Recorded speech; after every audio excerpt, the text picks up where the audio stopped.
মানে বাঘ গ্রামে ঢুকে খালি করে দিত গ্রাম। আপনাদের যে হাফেজে কোরআন 3 জন ছেলে হাফেজ হচ্ছে, তার মধ্যে মাশাআল্লাহ একটা ছেলে একেবারে সেই দক্ষিণ 24 পরগনা সীমান্ত এরিয়া, একেবারে গঙ্গাসাগর মেলা যেখানে হয়, যে একেবারে আমাদের পশ্চিম বাংলার সীমান্ত সীমা, তারপরে আপনার বঙ্গোপসাগরের কিনারা, সেইখান থেকে আলহামদুলিল্লাহ যার আব্বা একজন স্বনামধন্য ইমাম জনাব হযরত আবুল হোসেন সাহেব, যিনি পার্শ্ববর্তী একটা এলাকা বেগমপুরের পাশে বহরমপুরের ইমাম সাহেব, তো তার সুযোগ্য সন্তান হাফেজে কোরআন হচ্ছে। তো ওদের এরিয়ায় মাঝে মাঝে ওই থেকে আরো ভিতরে আপনার ওই বকখালির ওই দিকটায় রাক্ষসখালের দিকগুলোতে মাঝে মাঝে বাঘ রাত্রের বেলা আপনার গ্রামে ঢুকে পড়ে। তো বাঘ যদি ঢোকে তো আক্রমণ করবে না করবে? করবে। কার মায়ের কোন মায়ের কোল খালি হবে কেউ বুঝতে পারে না। তো আমর বিন আব্দুল আজিজ রহমাতুল্লাহ আলাইহির শাসন আমলে জঙ্গলের কিছু মাংসাশী হিংস্র প্রাণী ওরা লোকালয়ে ঢুকে পড়ত।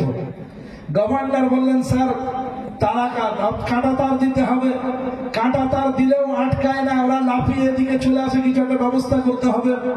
ওনার কাছে খবর গেলে বলে, তাই নাকি? তা বলছে হ্যাঁ। বলছে, আপনি নতুন খলিফা হয়েছেন, আপনি খুব কঠোর একটা ব্যবস্থা নেবেন, যে কঠিন ব্যবস্থায় যেন জঙ্গলের পশুরা এইদিকে না আসতে পারে। আপনি আগের খলিফার থেকে ভালো ব্যবস্থা নেবেন। হযরত আমর বিন আব্দুল আজিজ রহমাতুল্লাহ আলাইহি বলছে, আচ্ছা ঠিক আছে। আচ্ছা ঠিক আছে বললেন, তো তারা আপনার কাঁটা তারের অর্ডার দিলেন না, বড় পাঁচিল দিয়ে দেওয়ার অর্ডার দিলেন না, কাঠ ডাল ইত্যাদি পুঁতে খুব পাঁচিল মজবুত করে দেওয়ার অর্ডার দিলেন না। উনি শুধু বললেন যে ব্যবস্থা হয়ে যাবে। সন্ধ্যাবেলা লোকজন এসে জিজ্ঞাসা করছে, হুজুর ব্যবস্থা কিছু করলেন? বলছে, হ্যাঁ করেছি। বলছে, কি ব্যবস্থা দিন? উনি আপনার 2 ফুট বাই 2 ফুট একটা বোর্ড বানালেন, 2 ফুট চওড়া 2 ফুট লম্বা একটা বোর্ড বানালেন। বোর্ডে লিখলেন আইয়ুল হাসারা। বোর্ডে কি লিখলেন? আইয়ুল হাসারা, সমুদ্রের এই জঙ্গলের হিংস্র মাংসাশী ক্ষুধার্ত প্রাণীরা, নাহনু লানা হাদ্দুন ওয়া লাকুমুল হাদ, তোমাদের জন্য একটা সীমা আছে আর আমাদের জন্য একটা সীমা আছে, তোমরা তোমাদের সীমায় থাকবে। আলাইকুমুল হাদ্দ লানা, তোমাদের জন্য তোমাদের সীমানা, ওয়া আলাইনা, আর আমাদের জন্য আমাদের সীমানা। যদি তোমাদের কেউ আমাদের সীমানায় ঢোকে পড়ে, তাকে কিন্তু আগামীকাল সকালে জ্যান্ত ফিরে দিতে যাব না। বোর্ডটাই কি লিখলেন বুঝতে পারলেন? তারপর থেকে আমর বিন আব্দুল আজিজ রহমাতুল্লাহ আলাইহি যতদিন বেঁচে ছিলেন, আর তারা আপনার কাঁটা তারের ব্যারিকেড লাগিয়ে, ততদিন পর্যন্ত জঙ্গলের কোন হিংস্র মাংসাশী প্রাণী জঙ্গলের এরিয়া ছেড়ে লোকালয়ে ঢুকতে পারেনি। এই হচ্ছে আমর বিন আব্দুল আজিজ রহমাতুল্লাহ আলাইহি। তো হযরত মোহাম্মদ বিন আপনার গজনবীর সুলতান মাহমুদ রহমাতুল্লাহ আলাইহি, উনি আপনার কি করলেন, চাইলেন যে ভারতবর্ষটাকে ওমর বিন আব্দুল আজিজ রহমাতুল্লাহ আলাইহির মতো শাসনতন্ত্র ব্যবস্থা কায়েম করব। এনাকে খলিফায়ে খামিস কেন বলেন? ইনি হযরতে ওমর ইবনুল খাত্তাব রাদিয়াল্লাহু তাআলা আনহুর আত্মীয়তার সম্পর্ক এনার সঙ্গে ছিল। আর হযরতে ওমর রাদিয়াল্লাহু তাআলা আনহু খলিফা ছিলেন। 4 জন বিশিষ্ট খলিফা।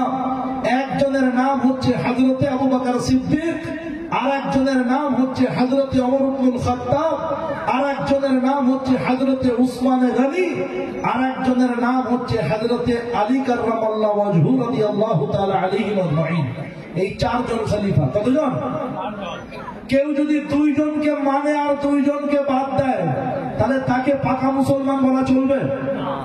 কেউ যদি 3 জনকেই বাদ দেয় আর একজনকে মানে হযরতে আলী কাররামাল্লাহু ওয়াজহুকে মানে বাকি 3 জনকে বাদ দেয়, তাহলে তাকে আপনার ভালো পাকা মুসলমান বলা চলবে? আল্লাহর নবী সাল্লাল্লাহু তাআলা আলাইহি ওয়াসাল্লামের সমস্ত সাহাবীরা সবাই তারা আপনার ইসলামের দলিল, সবাই তারা ইসলামের প্রমাণ।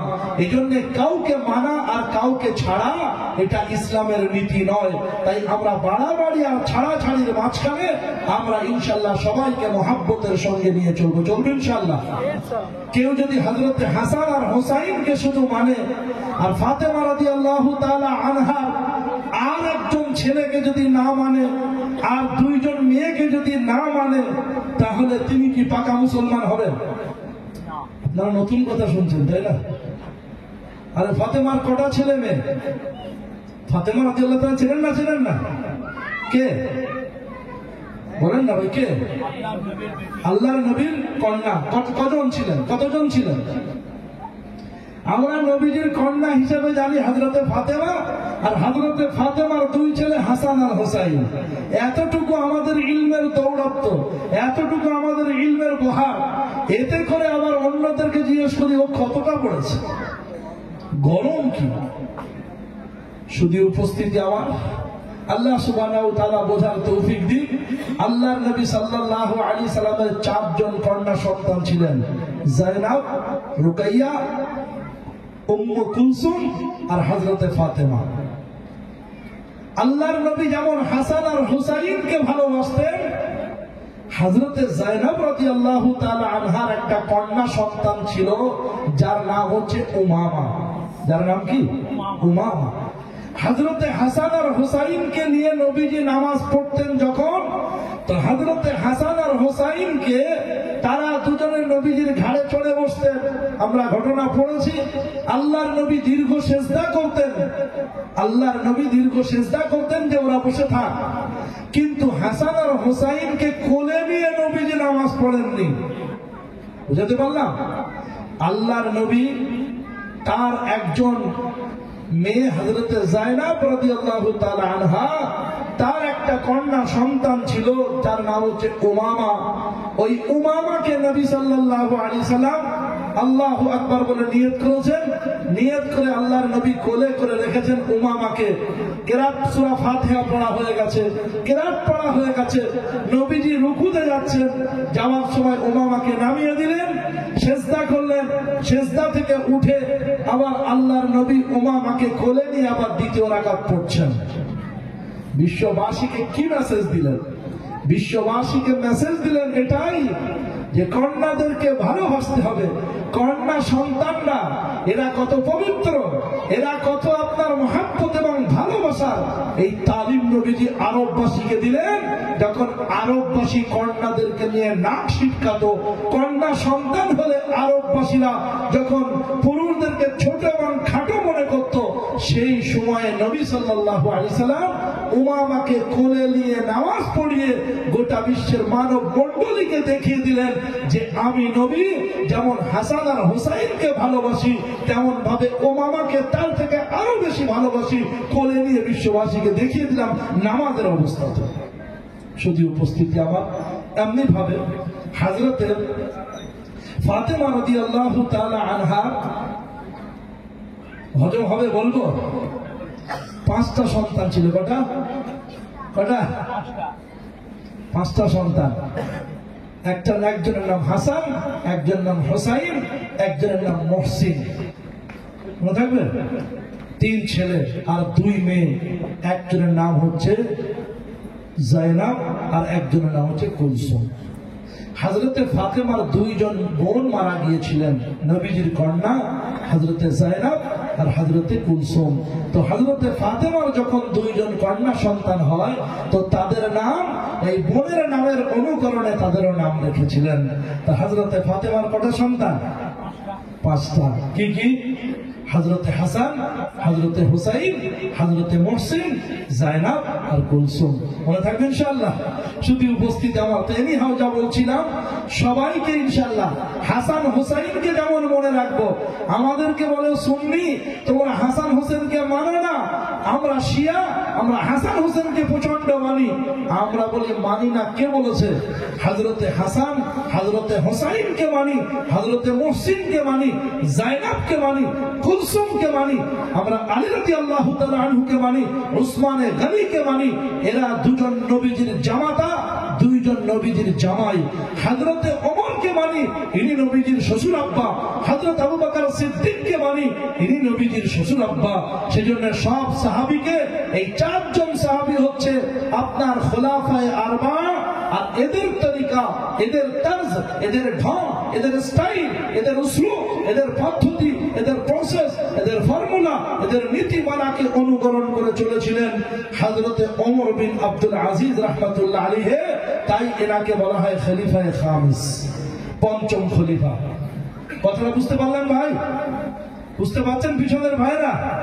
তো এই পঞ্চম খলিফার মতো দেশ পরিচালনা করতে চাইলেন আমাদের ভারতবর্ষের একজন দিকপাল গুরু, নাম তার গজনবীর সুলতান মাহমুদ রহমতুল্লাহ আলাইহি। কি নাম বললাম ভাই? গজনবীর সুলতান মাহমুদ রহমতুল্লাহ আলাইহি। গজনবীর সুলতান মাহমুদ রহমতুল্লাহ আলাইহির মনে তিনটে প্রশ্ন ছিল। প্রথম নম্বর প্রশ্ন, ফার্স্ট কোশ্চেন, যে কিয়ামত বলে কিছু হবে কিনা। কিয়ামত এমনি সত্য বলে কিয়ামত হবে, এই হবে সেই হবে, কিন্তু সত্যি সত্যি কিয়ামত বলে কিছু ঘটবে কিনা। দ্বিতীয় নম্বর প্রশ্ন, যে আমি সত্যি সবুক্তিগিরির পুত্র কিনা, আমার মা কোনো ডিস্টার্ব উল্টো পাল্টা গোলমাল তো নাই প্রশ্ন। তৃতীয় নম্বর প্রশ্ন হচ্ছে এই আলেম ওলামা তোলাবা এরা নবীজির মেহমান কিনা, এরা আপনার আল্লাহর এই কোরআনের পড়ুয়া এবং কোরআন পড়নেওয়ালা পড়ানেওয়ালা এরা আল্লাহর কাছে প্রিয় পাত্র কিনা। তিনটে প্রশ্ন বুঝতে পেরেছেন? তিনটে প্রশ্ন বুঝতে পারছেন? হ্যাঁ কিনা বলেন না ভাই? As a representative of Islam, ইসলামের দায়িত্বশীল হয়ে আপনার বক্তব্য শোনেন। আর আমার সময়সীমা শেষ হতে আর মাত্র 5 মিনিট আছে, তার মধ্যে রেডি হয়ে যাবে, বক্তব্য শেষ হয়ে যাবে ইনশাআল্লাহ। কথা শোনেন। তো তিনটে প্রশ্ন। একটা প্রশ্ন কি আছে, যে কিয়ামত বলে কিছু হবে, লাস্ট জাজমেন্ট ডে, বিচার দিবস বলে কিছু আছে কিনা। দ্বিতীয় নম্বর, উনি সবুক্তিগিরির পুত্র কিনা। তৃতীয় নম্বর, কোরআন পড়নেওয়ালা পড়ানেওয়ালা এরা আল্লাহর কাছে প্রিয় পছন্দনীয় কিনা। এই ৩০-৩টে প্রশ্ন একটা রাজা, একটা সম্রাটের মনে আছে। তো তিনি আপনার এই অবস্থায় বিভিন্ন কার্যকলাপ, বিভিন্ন আপনার তৎপরতা চালিয়ে যাচ্ছেন। একদিন রাতের বেলা উনি টহল দিচ্ছেন সাধারণ পোশাকে, নরমাল লেবাসে, সিভিল ড্রেসে উনি চলছেন।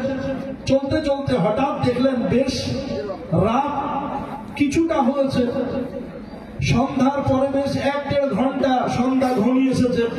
একটা অল্প বয়সের 12 থেকে 14 বছরের একটা ছেলেকে দেখলেন, বালক বয়সের একটা ছেলেকে দেখলেন, যে একটা মুদির দোকানের সামনে সে একটা কেতাব এভাবে দূর থেকে দেখা যাচ্ছে, কিছুক্ষণ খুলে পড়ে, আবার বন্ধ করে নেয়, আবার পিছনে দূরে সরে আসে, আবার খুলে সামনে গিয়ে প্রদীপের সাথে আলোর কাছে গিয়ে, লাইটের কাছে গিয়ে কিছুক্ষণ পড়ে, আবার পিছনে চলে আসে।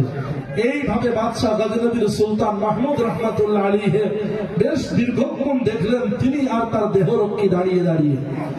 অনেকক্ষণ পরে দীর্ঘ বিলম্ব হচ্ছে, এভাবে বাদশাহ দেখছেন। ওনার দেহরক্ষী খাদেম বলছেন, স্যার এখান থেকে চলুন। উনি বললেন যাব, তার আগে ওই ছেলেটাকে ডাকো, কেন এভাবে ও এমন করে কি পড়ছে দেখো, ওটাকে ডেকে নিয়ে আসো। ওনাকে ডেকে নিয়ে আসা হলো। ছেলেটাকে যখন কাছে এলো, জিজ্ঞাসা করলো, তোমার কাছে ওটা কি আছে? বলছে, আমার কাছে এটা কোরআনে কারীম আছে। বলছে, এইভাবে কেন পড়ছো?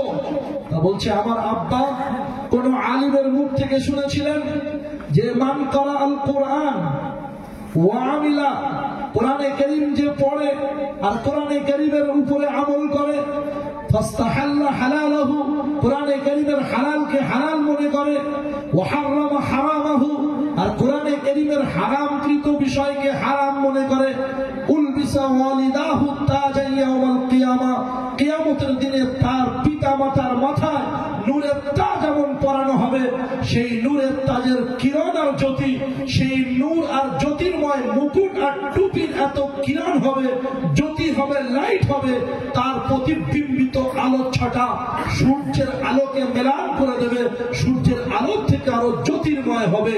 আমার আব্বা এই হাদিসটি ওই আলিমের মুখে শোনার পরে আমার কাছে আরজি পেশ করলো, বাবা তুমি যদি